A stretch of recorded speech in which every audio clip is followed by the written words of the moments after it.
नमस्कार, A to Z news update में आप सभी का स्वागत है। मैं हूं आपके साथ आतिरा। आज हमारी पूरी टीम पहुंची हुई है बड़ौदा विधानसभा। जैसा कि आप देख सकते हैं यहाँ पे काफ़ी गांव के लोग मौजूद हैं। चुनावी जो माहौल है काफ़ी गरमाया हुआ है। क्या होगा क्या नहीं होगा ये तो अंत में सबका जो जवाब है वो ही बताएगा कि कौन रण में टिका रहेगा। अभी रण में काफ़ी मैदान में पार्टियाँ उतरी हुई हैं। क्या होगा ये तो अंत में ही पता लगेगा।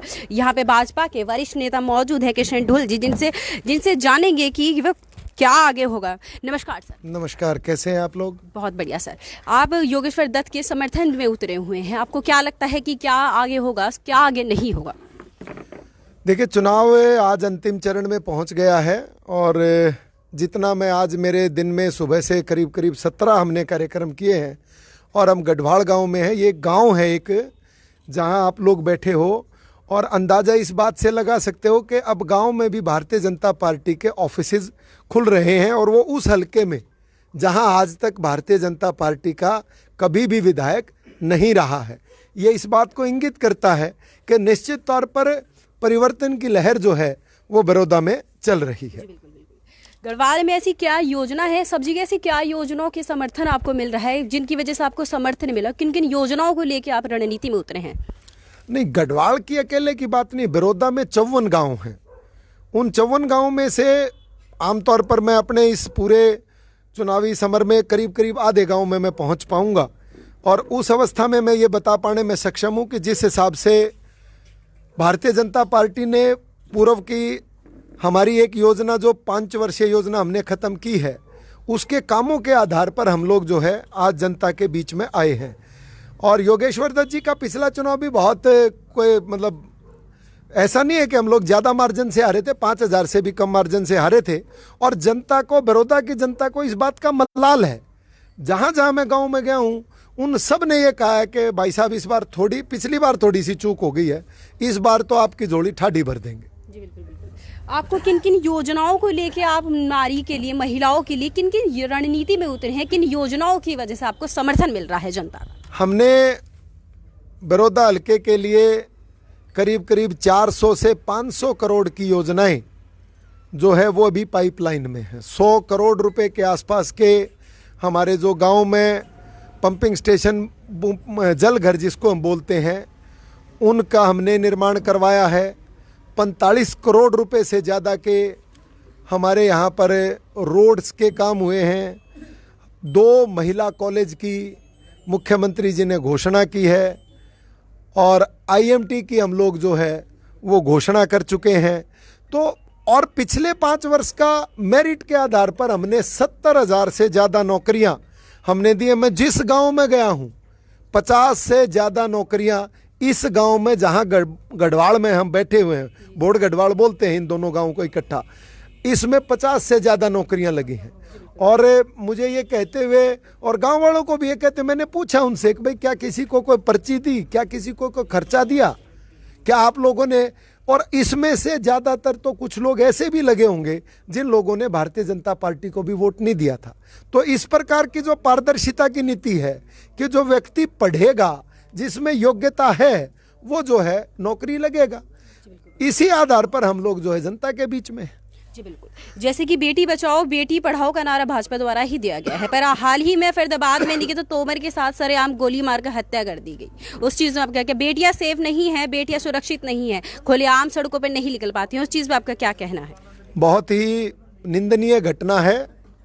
बहन निकिता तोमर के साथ जो घटना घटी वो पूरे प्रदेश को हिला देने वाली घटना है। इस प्रकार की घटनाएं नहीं घटनी चाहिए। ये सरफिरे लोग हैं और उसको पकड़ भी लिया गया है और फास्ट ट्रैक में डाल करके उसके साथ बहन निकिता के साथ न्याय होगा। बहुत निंदनीय घटना है, मैं इसकी बहुत निंदा करता हूँ।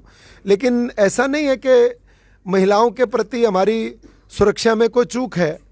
वो घटना, उसको जितनी बार भी जिक्र किया जाएगा उसकी निंदा ही की जाएगी। जी बिल्कुल। सूत्रों का माने तो कांग्रेस का पलड़ा इस बार काफी भारी दिखाई देता है, इस चीज को आप क्या कहना चाहेंगे? नहीं, मुझे नहीं पता आपके पास सूत्र कौन से हैं। मैं जो घूम रहा हूँ मेरे सूत्रों के हिसाब से तो हम बहुत अच्छी कंफर्टेबल विनिंग पोजीशन में हैं। और जैसा मैंने बताया कि और आपने भी किसी जगह से आपने मान लो सर्वे भी किया है या जो भी है, आपके अपने सर्वेज हैं। हम जनता के बीच में रहते हैं, हम जनता के दिल की धड़कन को नापते हैं। तो उस लिहाज से मुझे ये नहीं लगता कि हम लोग टाइट पोजीशन में हैं।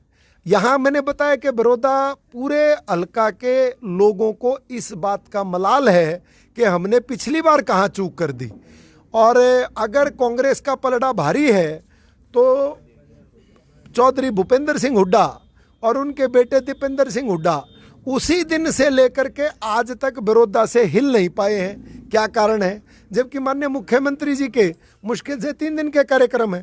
तो मुझे लगता है कि डर जो है खोने का वो भाजपा को नहीं है, कांग्रेस को है।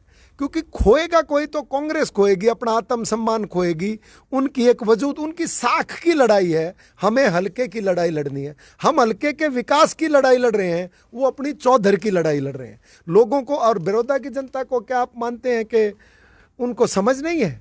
उनको भी पता है कि इस बार कांग्रेस का अगर विधायक जीतता है तो 4 साल तक वो सत्ता से दूर है। वो भाजपा के विधायक को जिताते हैं, योगेश्वर पहलवान जी को, बीजेपी जेजेपी का जो संयुक्त कैंडिडेट है वो जीत करके जाएगा। तो विकास की कामों की झड़ी और खजाने की चाबी और खजाने में हिस्सेदारी, तो मुझे नहीं लगता बड़ौदा के लोग इस बार कोई मौका चूकने वाले।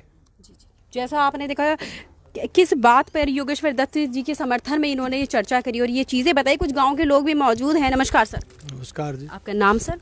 अनिल कुमार। आप इस बार आपको क्या लगता है योगेश्वर दत्त जी के जो समर्थन में जो निकल रही हैं, समर्थन में उनके जो बोला जा रहा है चुनावी रणनीति में, क्या लगता है आपको? इस बार बड़ौदा हल्का सरकार के साथ रहना चाहता है। बहुत समय हो चुका बड़ौदा हल्का को विपक्ष में रहते हुए।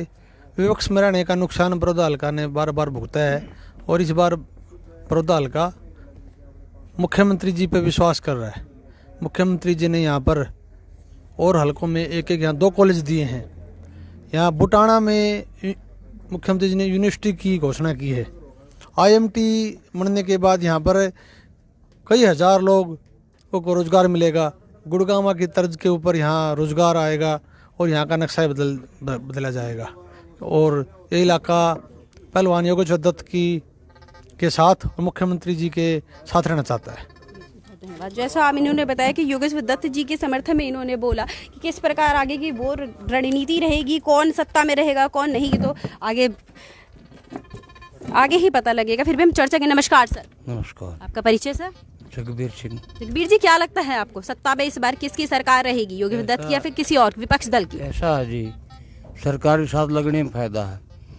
अगर हमें दूसरा बन गया, वहीं जा बैठा है एक साइड में, काम कुछ करेगा नहीं। सब सत्ता में होगा तो काम करेगा, ये मेरा। तो जैसा आपने देखा यहाँ पे कुछ बुजुर्ग लोग भी थे जिन्होंने अपनी बात बताई कि आगे क्या रहेगा, किसके साथ वो खड़े हैं। ऐसी न्यूज़ के साथ हमारे साथ बने रहिए। नमस्कार।